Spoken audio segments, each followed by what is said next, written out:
Andhra Pradesh district అలాగే ఆంధ్రప్రదేశ్ హైకోర్టుకి సంబంధించినటువంటి లేటెస్ట్ అప్డేట్స్ అనేది మనకి అఫీషియల్ వెబ్‌సైట్‌లోనే మనకి 17వ తేదీన ఈ యొక్క ఇన్ఫర్మేషన్స్ అలాగే 18వ తేదీన ఈ యొక్క ఇన్ఫర్మేషన్స్ అనేది మనకి అఫీషియల్ వెబ్‌సైట్‌లో అయితే పొందుపరచడం జరిగింది. మెయిన్‌గా దేనికోసం ఈ యొక్క అప్డేట్ చూసుకున్నట్లయితే ఆంధ్రప్రదేశ్‌లో ఉన్నటువంటి డిస్ట్రిక్ట్‌లో మనకి బిఫోర్ ఇయర్ అండి 2025వ నెల అది 2025 సంవత్సరంలో మనకి ఆగస్ట్‌లో ఒక నోటిఫికేషన్ అనేది రిలీజ్ అయింది.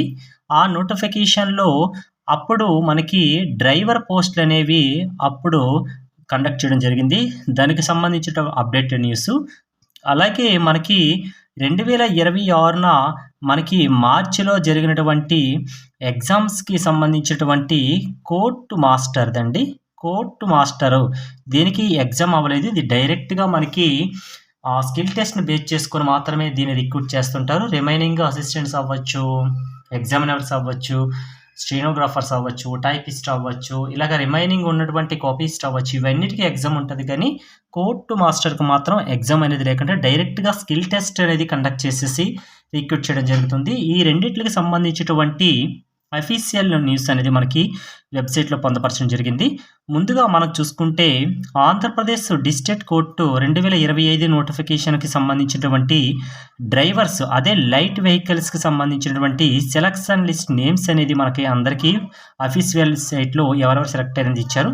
అయితే వాళ్ళకి సంబంధించినటువంటి డాక్యుమెంట్ వెరిఫికేషన్ అనేది ఎప్పుడు స్టార్ట్ అవుతుందంటే జూను 18వ తేదీ నుంచి ఆల్రెడీ స్టార్ట్ అయిపోయిందండి. నెక్స్ట్ మనకి ఎప్పుడు వరకంటే 25 జూను 2026వ తేదీ వరకైతే మనకి 25 జూన్ 2026వ తేదీ వరకైతే మనకి ఎవరెవరికైతే ఏ తేదీన యొక్క డాక్యుమెంట్ వెరిఫికేషన్ ఉంటుందంటే సెలక్షన్ లిస్ట్ వాళ్ళకి అందరికీ సెండ్ చేశారు. అయితే ఇందులో మెయిన్‌గా డాక్యుమెంట్ వెరిఫికేషన్ టైంలో ఏ డాక్యుమెంట్స్ ఫస్ట్‌గా చూస్తారంటే కంపల్సరీగా అయితే మీరు ఆన్‌లైన్ ప్రాసెస్ అయితే స్టార్ట్ చేశారు. అప్లై చేసేటప్పుడు పెట్టారు కదా! ఏ డాక్యుమెంట్స్ అయితే మీరు అప్లై చేశారో అవన్నీ కూడాను మీరు ఈ యొక్క డాక్యుమెంట్ వెరిఫికేషన్ టైంలో కంపల్సరీగా అయితే మ్యాచ్ అవ్వాలండి. అది పక్కగా చూసుకోండి. అప్పుడు ఏదో ఆ క్షణంకి ఏదో ఒక క్యాస్ట్ సర్టిఫికేట్ చేంజ్ చేసేసో లేకపోతే వేరేది ఏదో మీరు మేనేజ్ చేస్తే ఇప్పుడు మీకు డాక్యుమెంట్ వెరిఫికేషన్ టైంలో ప్రాబ్లమ్ రావడానికి ఛాన్సెస్ ఉంటది. అప్పుడు మీరు పక్కగా కరెక్ట్‌గా ఏవైతే డాక్యుమెంట్స్ ఇచ్చారో అవన్నీ కూడా ఇప్పుడు మీరు పట్టుకెళ్ళిపోతే ఎటువంటి ప్రాబ్లమ్ అయితే రాదు. అయితే మీరు ఏ డిస్ట్రిక్ట్‌కి సెలెక్ట్ అయ్యారు? కొందరు ఉంటారు మాక్సిమం అనేది 1 ఆర్ 3 డిస్ట్రిక్ట్‌కి సెలెక్ట్ అయ్యారనుకోండి. ఈ 3 డిస్ట్రిక్ట్‌లో మీకు నియరెస్ట్‌గా మీకు ఏదైతే కంఫర్ట్‌గా ఉంటదని ఆ డిస్ట్రిక్ట్‌ని మీరు సెలెక్ట్ చేసుకొని ఇందులో మనకి ఫార్మ్ 1 అలాగే ఫార్మ్ 22 ఫార్మ్స్ ఉంటాయండి. ఇది మీ ఇష్ట ప్రకారంగానే ఆ జిల్లాకి మీరు సెలెక్ట్ చేసుకుంటున్నారని మీరు ఎవరికి ఈ విషయం చెప్పాలంటే ప్రిన్సిపల్ డిస్ట్రిక్ట్ జడ్జెస్ కోర్ట్‌కైతే మీరు ఈ ఇన్ఫర్మేషన్ ఇవ్వాలండి. అక్కడ మాత్రమే డాక్యుమెంట్ వెరిఫికేషన్ చేయించుకోవాలి. అక్కడ అన్నీ కూడాను ప్రొవిజనల్‌గా ఉన్నటువంటి ఆల్ డాక్యుమెంట్స్ అనేది కంపల్సరీగా అయితే వెరిఫికేషన్ టైంలో అయితే మీరు సబ్మిట్ చేయాలి. ఎప్పుడు మీరు ఆన్‌లైన్ ప్రాసెస్‌లో ఏ డాక్యుమెంట్స్ అయితే ఇచ్చారో ఆ డాక్యుమెంట్స్ అన్నీ కూడాను. ఓకే. దీంతో పాటు మీ యొక్క ఒరిజినల్ టీసీ అనేది కంపల్సరీగా అయితే ఇవ్వాలి. ఎందుకంటే దీనికి సంబంధించిన డ్రైవర్ పోస్టు లైట్ వెహికల్స్ అని చెప్పారు కాబట్టి మాక్సిమం బైక్సే కాబట్టి దీనికి క్వాలిఫికేషన్ అనేది మనకి అందరికీ తెలిసిందే 7th క్లాస్ నుంచి ఇంటర్మీడియేట్ వరకైతే ఇచ్చారండి. మాక్సిమం ఫెయిల్ అయినా కూడాను యాక్సెప్టబుల్ అన్నట్టుగా అయితే మనకి తెలిసిందే. అయితే దీంతో పాటు మీరు స్టడీ సర్టిఫికేట్స్ ఉంటాయి కదా కొన్ని అవన్నీ కూడా ఒరిజినల్స్ అనేవి మీరు ఈ యొక్క డాక్యుమెంట్ వెరిఫికేషన్ టైంలో చూపించొచ్చు.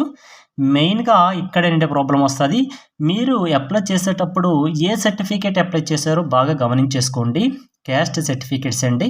ఒకవేళ బీసీ కేటగిరీ వాళ్ళు ఓపెన్‌లో గాని సెలెక్ట్ అయినట్లయితే కంపల్సరీగా అయితే వీళ్ళు నార్మల్‌గా క్యాస్ట్ సర్టిఫికేట్ అనేది మీరు చూపిస్తే సరిపడుతది.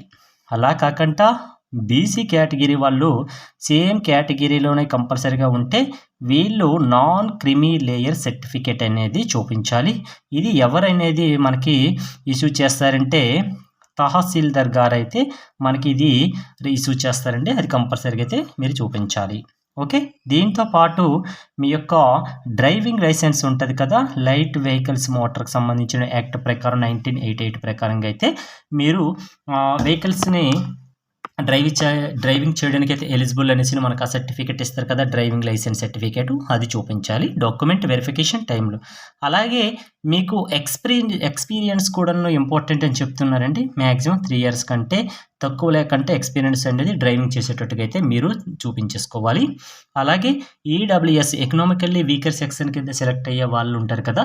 వాళ్ళందరూ కూడాను ఈడబ్ల్యూఎస్ సర్టిఫికేట్స్ కూడాను కంపల్సరీగా అయితే చూపించాలి. ఇవన్నీ కూడాను మనకి ఏపీ డిస్ట్రిక్ట్ కోర్టుకు సంబంధించినటువంటి డ్రైవర్ పోస్టులకి యొక్క డాక్యుమెంట్ వెరిఫికేషన్‌కి కావాల్సినటువంటివంటి ఇవన్నీ కూడాను.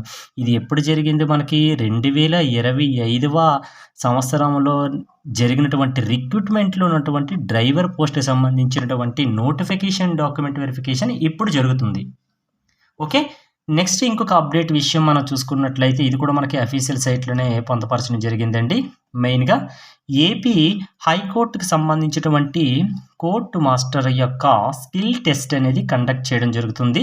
ఇది కోర్టు మాస్టర్‌ది అంటే ఈ నోటిఫికేషన్‌కి సంబంధించినటువంటి స్కిల్ టెస్ట్ ఎప్పుడు కండక్ట్ చేస్తున్నారంటే 21/6/2026 అంటే ఈ మంత్‌లోనే 21వ తేదీన విజయవాడలో అయితే దీనికి సంబంధించినటువంటి అడ్రస్ కూడా ప్రీవియస్‌గా ఒక వీడియో చేశాను. అక్కడ ఈ యొక్క స్కిల్ టెస్ట్ అనేది కండక్ట్ చేస్తున్నారు. ఏపీ హైకోర్టులో ఉన్నటువంటి కోర్టు మాస్టర్‌కి దీనికి ఎటువంటి ఎగ్జామ్ లేకుండా డైరెక్ట్‌గా స్కిల్ టెస్టే అనేది కండక్ట్ చేయడం జరుగుతుందనే విషయం చాలా వీడియోస్‌లో చెప్పాను. ఆ విషయం కూడా చాలా మందికి తెలిసిన విషయమే. ఓకే. అయితే ఈ యొక్క షార్ట్ హ్యాండ్ టెస్ట్ అనేది ఇది కంపల్సరీగా ఉంటదండి. 2 కూడాను క్వాలిఫై అవ్వాలని చెప్తున్నారండి. 1 అవర్‌లో 150 వర్డ్స్ పర్ మినిట్‌కైతే టైప్ చేయాలనేసి చెప్తున్నారు. అట్ ద సేమ్ టైమ్ ఇంకోటి కూడా ఇచ్చారండి. 55 మినిట్స్‌లో 180 వర్డ్ పర్ మినిట్ కూడా షార్ట్ హ్యాండ్స్ అయితే వీళ్ళు కంపల్సరీగా అయితే టైపింగ్ అనేది చూపించేసుకోవాలి. ఓకే. ఇది మనకి ఎప్పుడు కండక్ట్ చేస్తున్నారంటే జూన్ 21వ తేదీన మనకి ఇది కండక్ట్ చేయడం జరుగుతుంది.